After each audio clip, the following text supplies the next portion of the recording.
একটা রোগা বালকের গল্প। একদিন একটা রোগা বালক ছিল, তার বাও ছিল। তার ঠাকুমা বলল মাকে যে ও এত রোগা কেন। তারপর ওই বালকটার মা বলল, ওকে তো আমি সব কিছুই খাইয়েছি, কিন্তু ওর চেহারাই ভালো হচ্ছে না। তারপর ওই বালকটা তার বন্ধু রাজুর সাথে পথে ঘুরতে গেল। এইবার ও বসে বসে ওর সাথে খেললো। তারপর ওটা বলও নিয়ে এসেছিল। তারপর ওটা দুষ্টু বন্ধু ওকে বলল, এই বলটা আমাকে দে।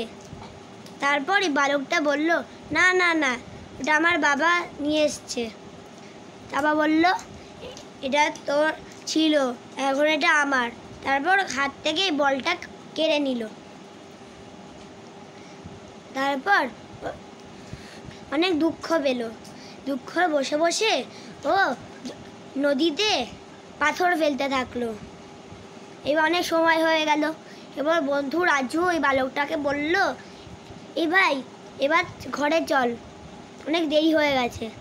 তারপর ওই বালকটা রাজু বন্ধুকে বলল, না না না, তুই যা, আমি আসছি। তারপর ও যাচ্ছিল।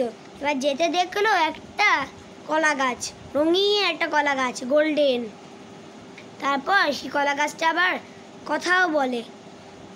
এবার ওই কলা গাছটা ওকে বলল, বালকটাকে বলল, তোমার আমি কি করতে পারি? এই বালকটা এই কলা গাছটাকে বলল, আমাকে অনেক কেউ রোগা রোগা বলে। তারপর ওই কলা গাছটা ওকে বলল, ওই বালকটাকে, ঠিক আছে, তুমি এখান থেকে একটা কলা ছিঁড়ে সেটা খাও, এবার দেখো না এটা জাদু হবে। তারপর যেই না ওই বালকটা কলা খেতে গেল, তারপর ওর চেহারা একদম ঠিক হয়ে গেল। এইবার ও কলা গাছটা বলল, তুমি আমার একটা কাজ করতে পারবে? তাই বালকটা বলল, হ্যাঁ আমি পারবো। তারপর ওই কলা গাছটা বলল, তুমি নদী থেকে জল নিয়ে এসে আমার মধ্যে জল দাও। তা বলো, ঠিক আছে। তারপর ওই কলা গাছটা একটা হাঁড়ি খালি ওকে দিল। তারপর ওই বালকটা নদীতে নিয়ে গেল। এইবার তারপর হাঁড়ি ভরে জল ভরে ওই গাছটাকে যেই না দিল, সেই গাছটা বলল, তুমি আমাকে অন্ধ করে দিয়েছো, অনেক অনেক তোমার জন্য ধন্যবাদ। তারপর ওই বালকটা বাড়িতে এসে সব মাকে গল্পগুলো বলল, কি घटना घटेছিল। तो लाइक और सब्सक्राइब, कमेंट, शेयर ज़रूर किएगा अगर ये वीडियो देखे हो।